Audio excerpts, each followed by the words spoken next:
So friends, our story begins with a girl named Hema. At the start of the movie, Hema is shown planning to spend her summer holidays with her father, as her school vacation has just begun. The scene then cuts to a group of men loading some suspicious substances into a vehicle. Here, we are introduced to their boss, known as Bossman, who is involved in the supply of illegal drugs under the guise of pharmaceutical delivery. Meanwhile, Hema sets off in her car to visit her father. She calls him to let him know that she's almost there. On the other side, we see a young man named Pete driving the vehicle belonging to Bossman. Pete appears nervous while driving, especially when a police officer named David comes into view and signals him to pull over. Despite Bossman's orders to keep driving, Pete, overwhelmed with fear, finally stops the car. Officer David approaches and asks for Pete's driver's license. Pete hands it over, but David notices that Pete's hands are trembling, which immediately raises suspicion. Just then, another car pulls up behind David, also filled with Bossman's men. They attempt to distract the officer, but David remains focused and continues his inspection. Suddenly, Bossman and his men step out and surround the officer. They attack David from behind, injure him, take his gun, and forcefully push him into their car. On the other hand, Hema's car overheats and breaks down on a nearby road. She steps out to fetch some water to cool it down. In the next scene, we see Bossman and his men brutally assaulting Officer David. Unknowingly, Hema witnesses the entire event with her own eyes. Shocked and terrified, she accidentally drops her water bottle, which hits the ground with a loud noise. Bossman hears the sound and spots Hema. Now, her only option is to run. She starts to flee, but Bossman's men chase after her.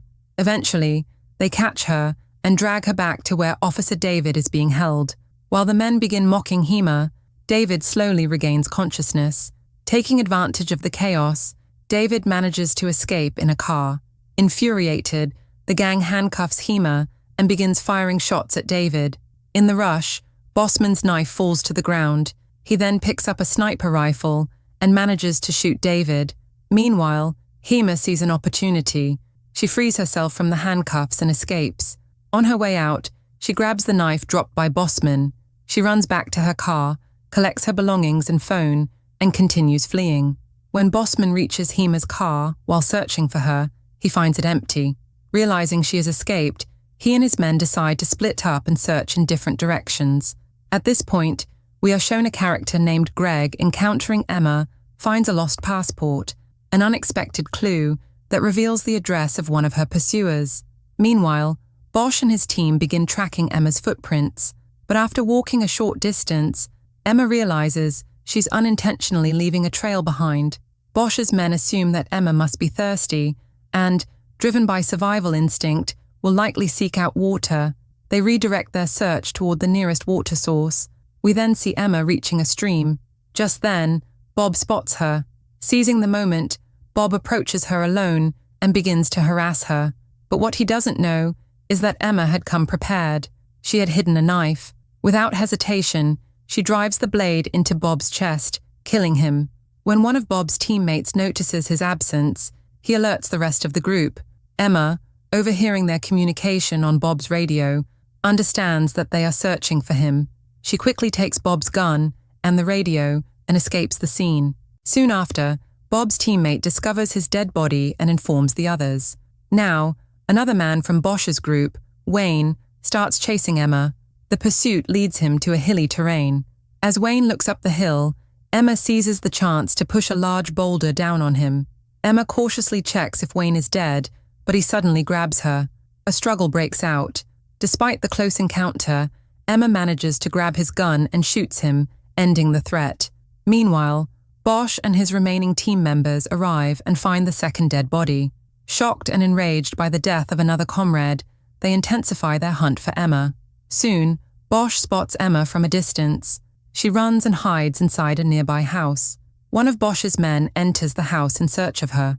Emma ambushes him, pins him down, and he pleads for his life, insisting he hasn't killed anyone.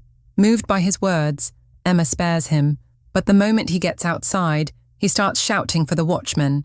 Realizing the risk, Emma rushes out and stabs him from behind, killing him to silence the alarm. However, before she can escape, Gray sneaks up and grabs her from behind. A brief but intense fight ensues between Emma and Gray. In the end, Emma defeats him too. As Emma exits the house, she finds herself face to face with Boschman, who has her in his sights. Calmly, Emma pleads for one chance to prove herself. Boschman lowers his gun, offering her that one moment of mercy. But the tension snaps. A gunfight erupts. Emma manages to shoot Boschman, fatally wounding him. She is also hit, but the bullet only injures her. Boschman collapses, lifeless. Wounded but alive, Emma makes her way home as night falls. Upon reaching her father's house, she tearfully thanks him for the training he once gave her. It was that very training that saved her life through all these battles. And with that, this intense and emotional story comes to an end.